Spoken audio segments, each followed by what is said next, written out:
My name is Vivek Khabya. I am Managing Director with Arus Jaya Offshore and Oil and Gas. We operate in Asia and predominantly Southeast Asia with a base out of Malaysia, and we operate in West Africa with a base out of Ghana.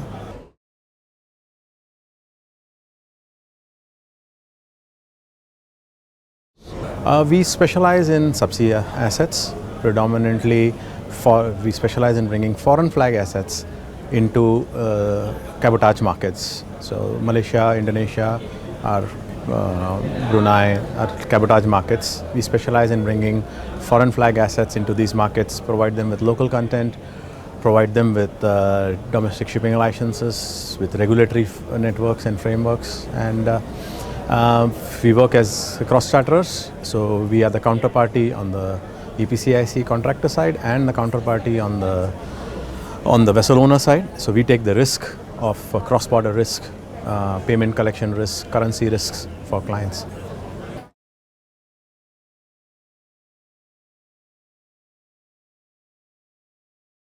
Subsea market right now is extremely heated. There is a huge shortage of tonnage required.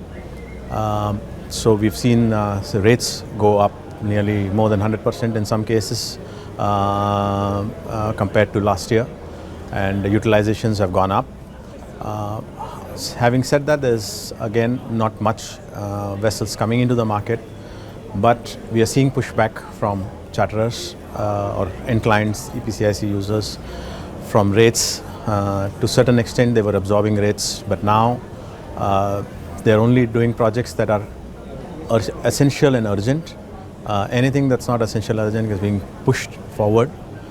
Projects have been shortened. What could be typically a 30-day or a 90-day job is being now done in half the time. Innovative ideas are being brought in. For example, you always needed an ROV-SV when there was flexible pipeline or an FPSO relocation happening. By default, an ROV was required at site. Now, because of the cost of ROV-SV being triple of what it used to be 2 years back, innovative ideas where people are using remote or mobile ROVs, handheld mobile ROVs, put on anchor handlers as backup for inspection work and for standby work, rather than using a full ROV-SV, which costs literally 3 times what an anchor handler with a handheld or a mobile ROV costs.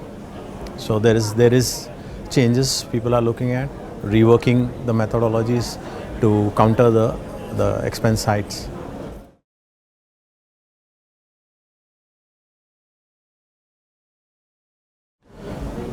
Vessel owners operating in the cabotage market are seeing costs go up, more regulatory, because as vessels become shorter or number of vessels are demand is higher and the shortage of vessels, the local operators are getting enough business locally, so movement of vessels are being blocked. A lot of PSVs or anchor handlers that could, say for example, enter the Malaysian market now get blocked by local players using the DSL blockage or MASA, because they won't want to retain that, because now they can't go outside.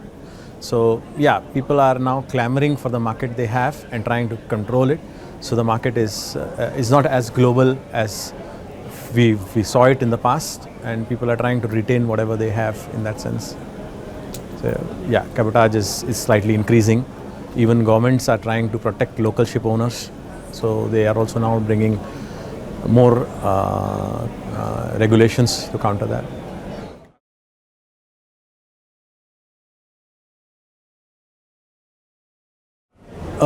We try and facilitate in terms of smoothness of bringing the asset in. We try and facilitate in terms of providing manpower, localized manpower. Like in Malaysia, if you were to operate, you need completely local catering crew. As much as more than 50% ROV crew, 100% local divers. So then we help the foreign flag assets bring those manpower, local cabotage required manpower, and ensure they get work, we get work, and the work gets done. So yeah, we add value in that sense to the operators and the vessel owners on both sides.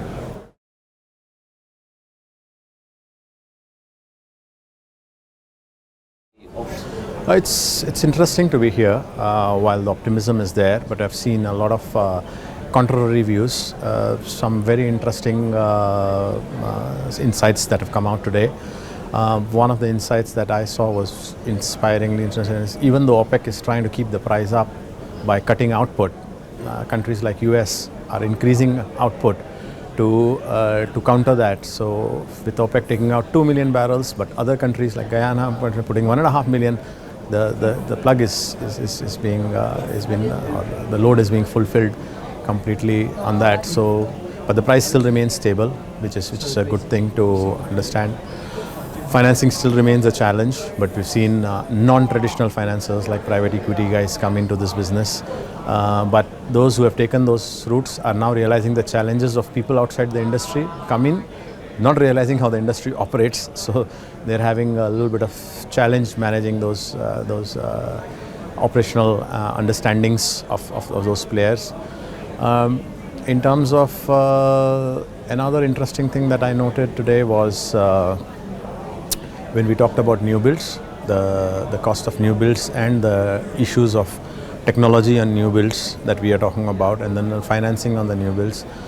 I think this wave is going to remain for some time to go, unless economically, I don't think anything will hamper, but unless a politically activated event impacts price and then impacts the whole party, the offshore oil and gas party that's going on currently.